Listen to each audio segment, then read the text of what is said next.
तो बच्चों, तो आज हम लोग 10 क्लास का विज्ञान चैप्टर रासायनिक अभिक्रिया और समीकरण देखेंगे। जो पहला चैप्टर है, इसमें अभ्यास का प्रश्न 10 नंबर काफ़ी इम्पोर्टेंट है। श्वसन को ऊष्माक्षेपी अभिक्रिया कहते हैं, वर्णन करना है। श्वसन को ऊष्माक्षेपी अभिक्रिया जो कहते हैं, इसको वर्णन करके दिखाना है। क्यों बोला जाता है? तो आंसर है, श्वसन को ऊष्माक्षेपी अभिक्रिया कहते हैं क्योंकि इस प्रक्रिया में ऊर्जा का निर्माण होता है। बिल्कुल सही, इसमें ऊर्जा का निर्माण होता है। श्वसन की क्रिया में अंदर में रिएक्शन होने के बाद ग्लूकोज का निर्माण होता है, अर्थात वहाँ पर ऊर्जा का निर्माण होता है। जब ग्लूकोज ऑक्सीजन की उपस्थिति में टूटता है, ग्लूकोज जो होता है C6H12O6, जिसका रासायनिक सूत्र होता है, वो ऑक्सीजन से रिएक्शन करने के बाद टूट जाता है। तो इसमें एटीपी उत्पादन होती है या उत्पन्न होती है। एटीपी उत्पन्न होती है या एटीपी बनता है। एटीपी का पूरा नाम है एडिनोसिन ट्राइफॉस्फेट का निर्माण होता है। इस ऊर्जा का उपयोग यानी एटीपी का उपयोग शरीर की विभिन्न कार्य हेतु की जाती है। शरीर का विभिन्न कार्य हेतु की जाती है। जैसे ग्लूकोज को हम लोग ऑक्सीजन की उपस्थिति में अभिक्रिया कराते हैं, तो यह कार्बन जो है ऑक्सीजन के साथ ये रिएक्शन करेगा, C और O, तो क्या बनेगा? इधर C के साथ O, इसका 4 होता है संयोजकता, इसका 2 क्रॉस गुना करेंगे तो C2O4, 2 का 2, 2 दूना 4, यानी CO2 बनेगा। इसके बाद इसके साथ ऑक्सीजन का कराएंगे तो H के साथ ऑक्सीजन होगा तो HO यानी H2O यानी जल का निर्माण होगा। H2O यानी जल, और उसके साथ साथ किसका निर्माण होगा बेटा? ऊर्जा का निर्माण होगा। दोनों और परमाणु संख्या बराबर होना चाहिए। देखते हैं, यहाँ पर ऑक्सीजन 6 और 2 8 हो गया, इधर 8 होना चाहिए। 2 और 1 3 है, तो इधर 8 करने के लिए क्या करना होगा, या बराबर करने के लिए तो इधर ऑक्सीजन को 6 कर देते हैं, तो 6 दूना 12 हो गया, और इधर भी 6 कर देते हैं, तो यहाँ पर 6 और 6 दूना 12, 6 18, इधर भी 18 करने के लिए क्या करेंगे बेटा? 6 यहाँ, तो 6 दूना 12 और 6 18 हो गया।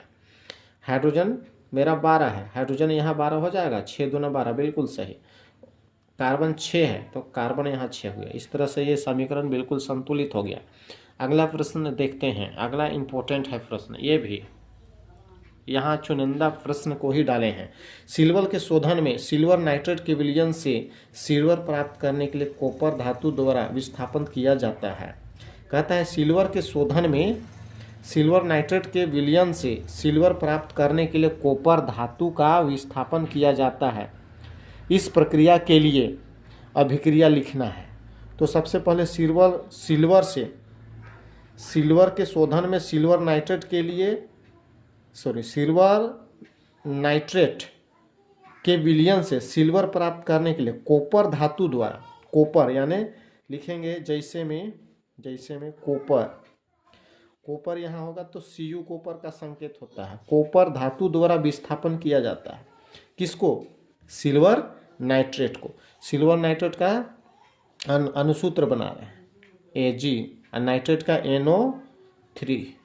NO3, इसका होता है संयोजकता 1 और इसका भी 1 होता है। सिल्वर का 1, नाइट्रेट का भी, क्रॉस गुना करेंगे तो Ag1NO3, तो लिखेंगे AgNO3 बेटा।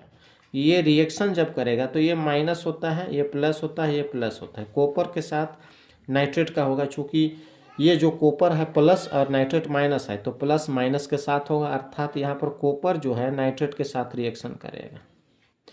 अभिक्रिया से अगर दाहिना साइड में 1 का बढ़ता है तो यहाँ पर कॉपर 1 था, इधर कॉपर आके 2 बनेगा, इसका 2, और इसमें नाइट्रेट का 1 ही रहेगा, इसका संयोजकता 1 ही होता है।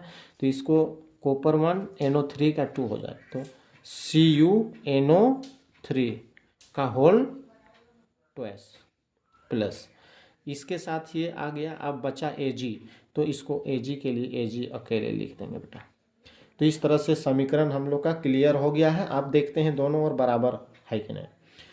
इधर देखेंगे कॉपर 1 ठीक है, ऑक्सीजन 3 दूना 6 है, क्लियर है। ऑक्सीजन 3 ही है, तो इसको 6 करने के लिए क्या करेंगे? इसको 6 करने के लिए बेटा ऑक्सीजन को यहाँ 2 डालेंगे, 3 दूना 6 हो गया, ऑक्सीजन 6 हो गया। आप देखेंगे सिल्वर भी 2 है तो इधर सिल्वर 2 कर देंगे, बाकी सब ठीक हो गया। अगला स्टेप देखेंगे, अगला जो स्थिति है क्या है, प्रश्न देखते हैं। रेडॉक्स अभिक्रिया, ये भी इम्पोर्टेंट है। वैसा रासायनिक अभिक्रिया जिसमें उपचयन और अपचयन दोनों अभिक्रिया साथ साथ होती है, माने उपचयन भी साथ होगा और अपचयन भी साथ, दोनों एक ही रिएक्शन में साथ साथ होते हैं, उस अभिक्रिया को हम रेडॉक्स अभिक्रिया कहते हैं। तो जैसे में देखेंगे, जैसे में कॉपर ऑक्साइड लेते हैं, जैसे लेते हैं, जैसे copper oxide CuO copper oxide होगा, इसके साथ यदि हम हाइड्रोजन को रिएक्शन कराते हैं तो क्या बनेगा, ये प्लस है बेटा, ये माइनस है और ये प्लस है। कॉपर को हाइड्रोजन के साथ हो ही नहीं सकता चूंकि प्लस प्लस मिलेगा नहीं, इसलिए जब भी मिलेगा प्लस माइनस के साथ, तो H के साथ O का होगा, तो H के साथ O को करेंगे, इसका 2 होता है संयोजकता, इसका एक क्रॉस करेंगे तो क्या बन जाएगा बेटा, जल H2O। और अभिक्रिया के बाद अकेले ये रह गया कॉपर, कॉपर हट गया, Cu अलग हो गया। तो देखेंगे यहाँ पर दोनों साथ साथ किस तरह से हुआ। देखिए यहाँ कॉपर के साथ ऑक्सीजन जुड़ा था यानी इसका वृद्धि हुआ था, तो इधर आके इसका कमी हो गया कॉपर का, तो इसको क्या लिखेंगे हम लोग कि किसकी कमी हुई, कॉपर का क्या हुआ, अपचयन लिखेंगे, अपचयन, अपचयन, अपचयन हो गया कॉपर। और इधर जगह नहीं है इसलिए हम इसको नीचे कर रहे हैं। यहाँ हाइड्रोजन देखो, हाइड्रोजन इधर अकेले था, इधर आके ऑक्सीजन जुड़ गया है, इसलिए किसकी वृद्धि हुई, यहाँ पर उपचयन हुआ हाइड्रोजन का, उपचयन, उपचयन, हाइड्रोजन का उपचयन हुआ। तो इस तरह से ये भी दोनों साथ साथ अभिक्रिया हो गया बेटा। आगे देखते हैं अगला प्रश्न क्या है, काफी इंपॉर्टेंट प्रश्न है ये सब। वियोजन अभिक्रिया क्या है, वियोजन का अर्थ होता है अपघटन होना। अपघटन का मतलब होता है ऐसे जनरली भाषा में टूट जाना, टुकड़ा टुकड़ा हो जाना, अलग अलग हो जाना, तितिर बितिर हो जाना, छिन्न विछिन्न हो जाना। तो देखेंगे आगे, वैसे रासायनिक अभिक्रिया जिसमें एक अभिकारक टूटकर 2 या 2 से अधिक उत्पाद का निर्माण करता है। एक जो अभिक्रिया है टूटकर 2 या 2 से ज़्यादा उत्पाद का निर्माण करता है। तो देखते हैं, एक अभिकारक में ले लेते हैं H2O बेटा, एकदम नॉर्मल चीज़ जिसको सभी लोग जानता है, जैसे में H2O को ले लेते हैं। अब इसको तोड़ने के लिए आपको विद्युत धारा बहाई जाएगी, विद्युत धारा बेटा, विद्युत धारा नहीं बहाएंगे टूटने वाला नहीं है, इसलिए इलेक्ट्रिक यहाँ पर करंट सप्लाई करेंगे तो जल टूट के जिससे बना है वो बन जाएगा, हाइड्रोजन से बना और ऑक्सीजन से, H2 और O2 से। अब देखेंगे इधर ऑक्सीजन 2 है तो इधर भी 2 करने के लिए इसके आगे 2 देंगे तो हाइड्रोजन 4 हो गया, चूँकि हाइड्रोजन चपेट में आ गया तो 2 दूना 4 हो गया, तो यहाँ भी 2 कर देंगे। इस तरह से चपेट में जो आएगा उसको भी क्लियर कराते जाना है। तो इस तरह से समीकरण बिल्कुल संतुलित हो चुका है। अगला प्रश्न देखेंगे बेटा, अगला प्रश्न जो है काफ़ी इम्पोर्टेंट है, संयोजन अभिक्रिया। वैसी अभिक्रिया जिसमें 2 या 2 से अधिक अभिकारक मिलकर, 2 या 2 से ज़्यादा अभिकारक मिलकर एक नया उत्पाद बनाता है। 2 या 2 से अधिक अभिकारक मिलेगा तो एक नया उत्पाद बनाएगा, उसे संयोजन अभिक्रिया कहते हैं। जैसे में देखेंगे, संयोजन यानी संयोजन का अर्थ होता है मिलना, जुड़ना, योग होना, इसको दूसरा नाम योगात्मक भी कहेंगे, कुल होना, अंग्रेजी में टोटल भी कहेंगे। तो इस तरह से बहुत सारे वर्ड हैं।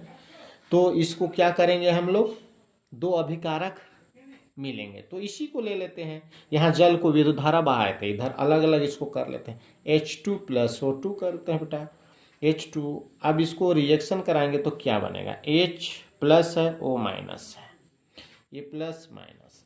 इस हाइड्रोजन का संयोजकता 1 होता है, ऑक्सीजन का 2 होता है, क्रॉस गुना करेंगे तो क्या बनेगा, H2O1 यानी H2O।